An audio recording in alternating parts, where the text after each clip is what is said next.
Hello everyone! Welcome to my Flosstube channel. My name is Jessie Lee, and that's my kitty Sabrina behind me, and we're coming at you with video number 22. Once again, I have to apologize for this video being late, but at least this time it's only late by a couple of days and not an entire week. My kids have been doing e-learning at home for these past 2 weeks because COVID had gotten so bad in our school district that the schools had to make a switch for a little while.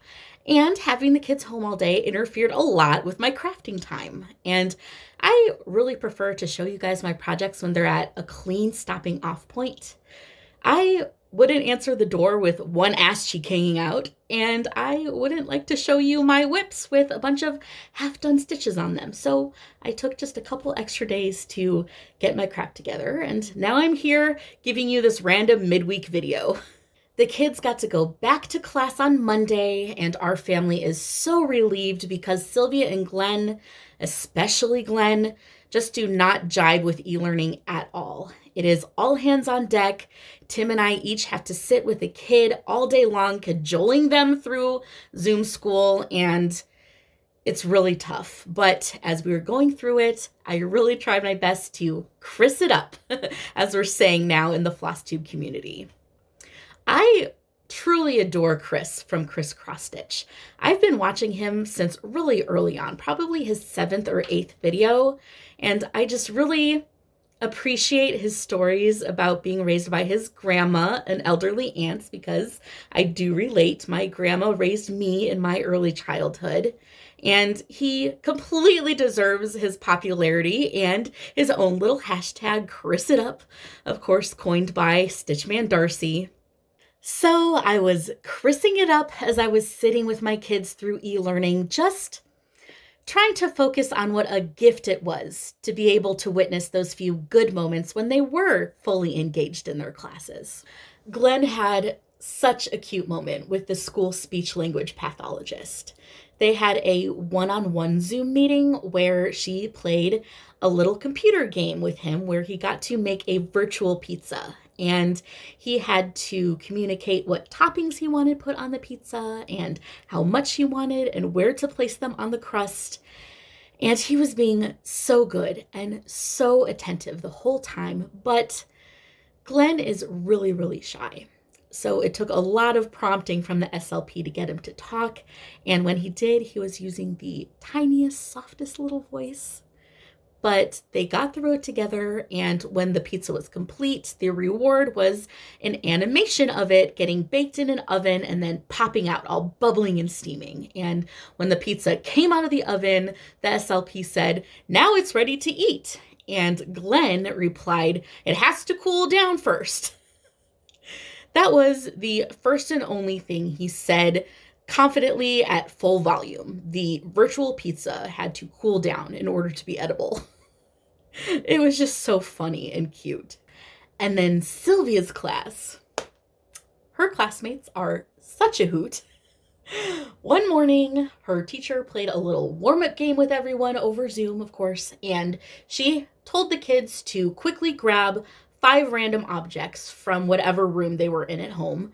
And then she had them choose from among those objects to meet certain prompts she had for them. Like, which of your things would you give as a gift to the president? Or which of your things would you want with you on a deserted island?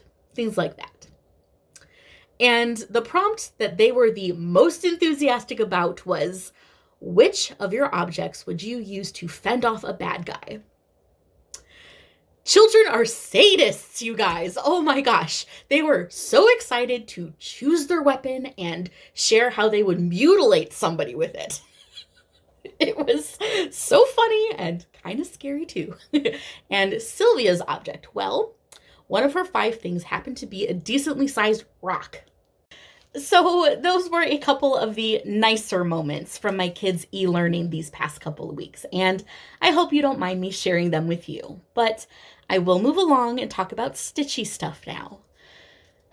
Well, a perk of me recording this a couple days late is that it's February now, which means I can show you what the whole of January looks like stitched up on my temperature whips. So I will first show you my Temperature Butterflies by Sara the Stitchin Mommy. And let's get adjusted here.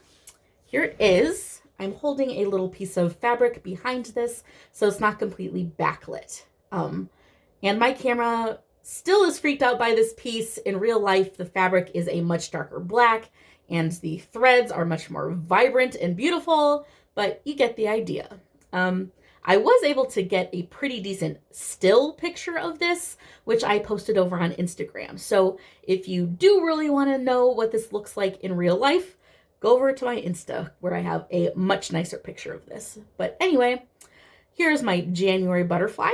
I think it turned out just beautiful, and eventually I will add an outline so the body is a little more defined, and it also is missing its antennas, and I think I will do that outline and its little feelers probably in a white or a silver floss. I haven't decided yet, but here is how the wings turned out. I think they look so beautiful. I am so excited about my neon colors I've chosen still. We had a very cold January here in Minnesota.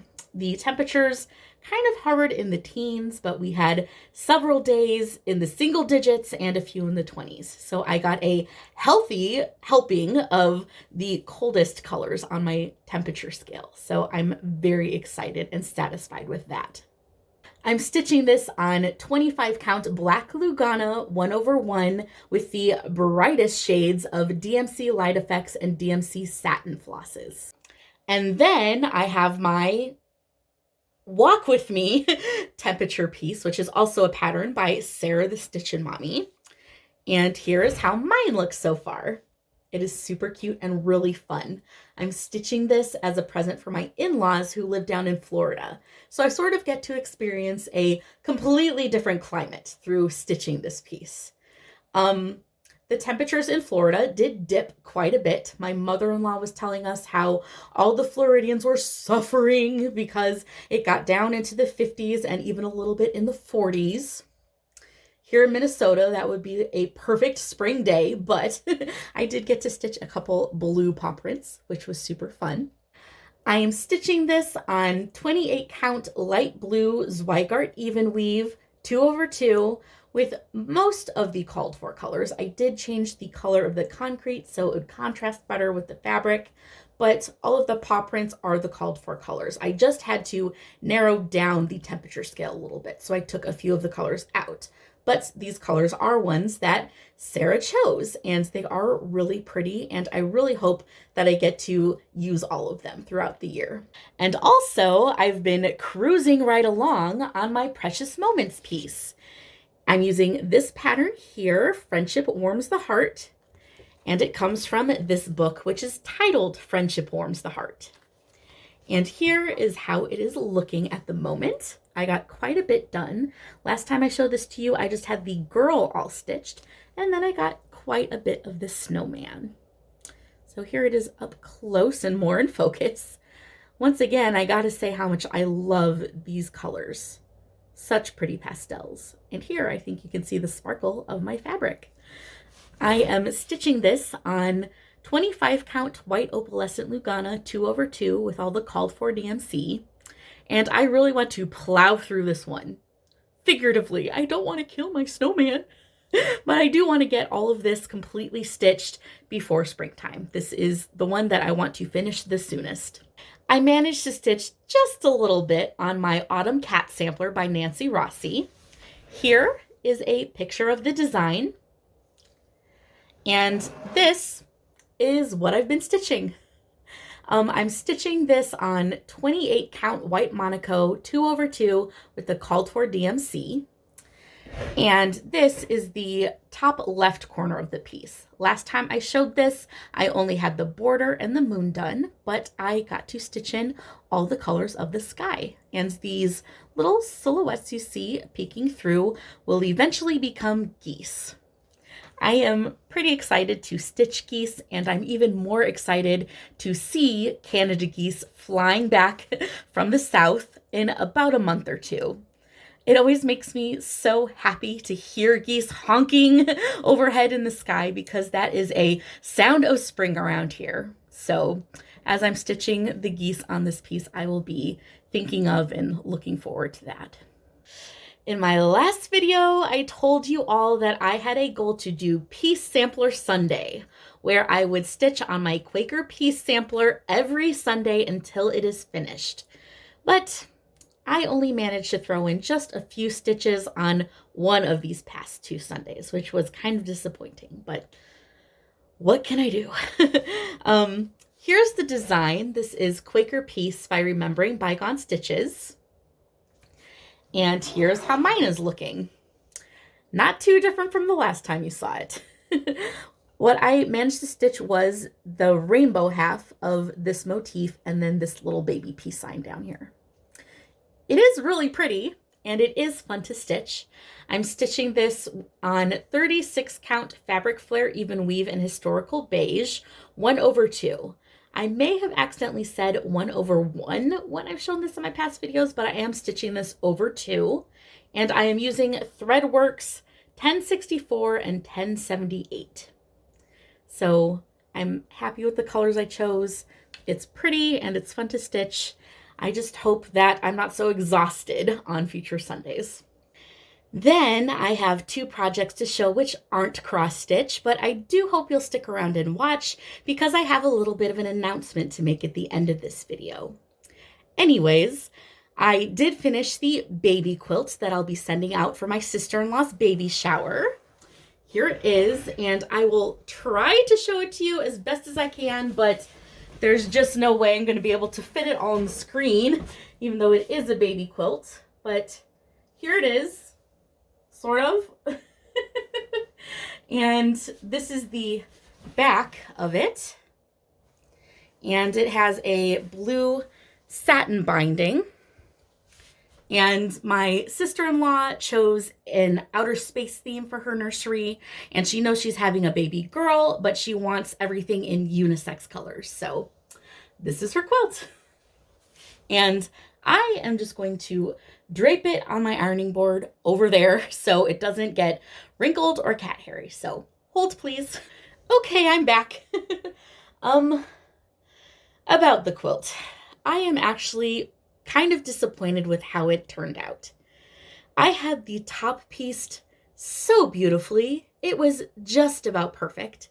And then once I finished the quilt, I went ahead and put it in the wash with baby safe detergent because I wanted it totally ready to go for my sister-in-law. But it came out of the wash significantly shrunken and totally wonky.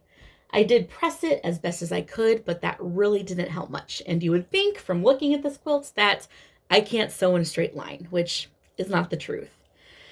I'm really not sure why it shrunk so badly because I pre-washed everything before I started sewing the quilt.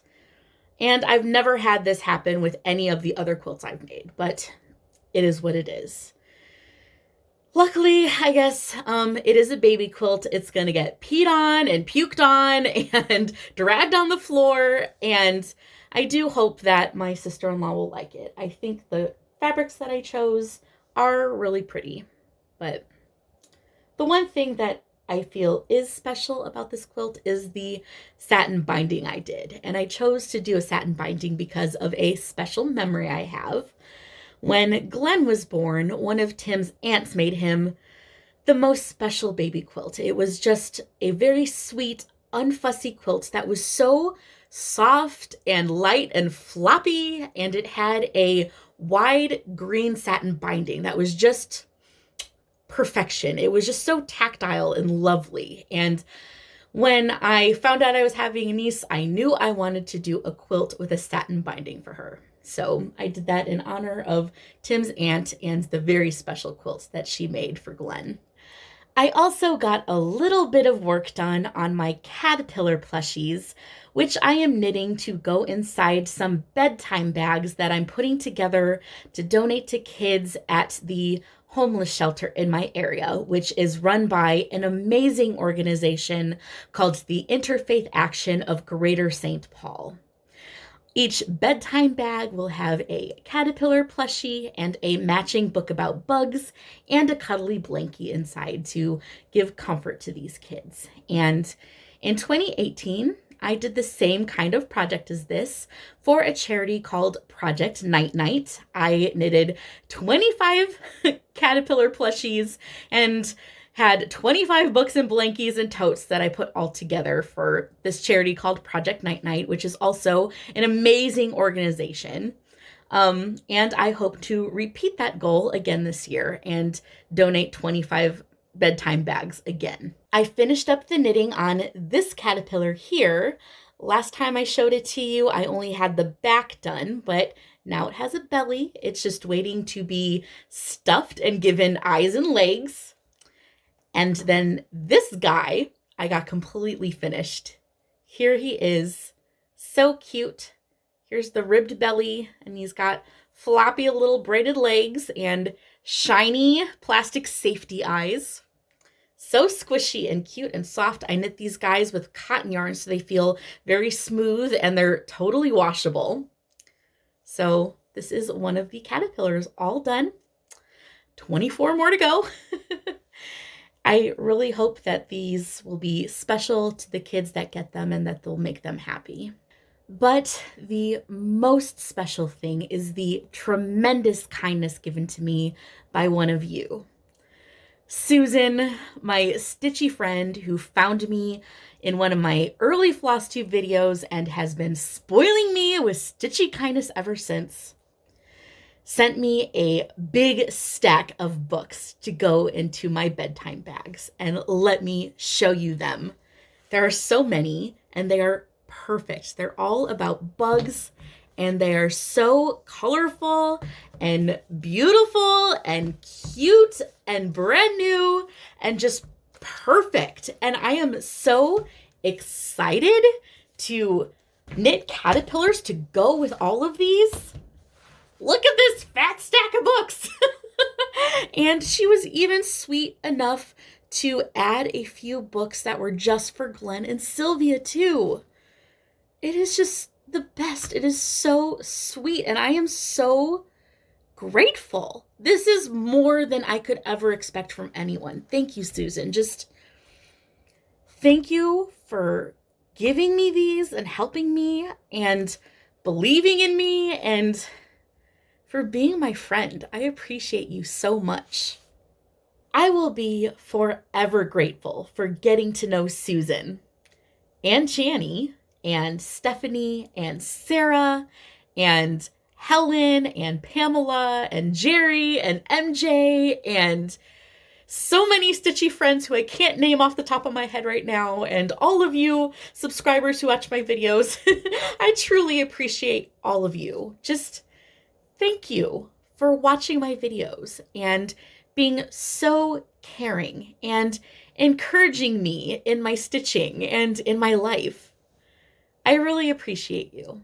And my next video for you all will be up here on my channel on February 14th, Valentine's Day, to celebrate my 1-year Flosstube anniversary.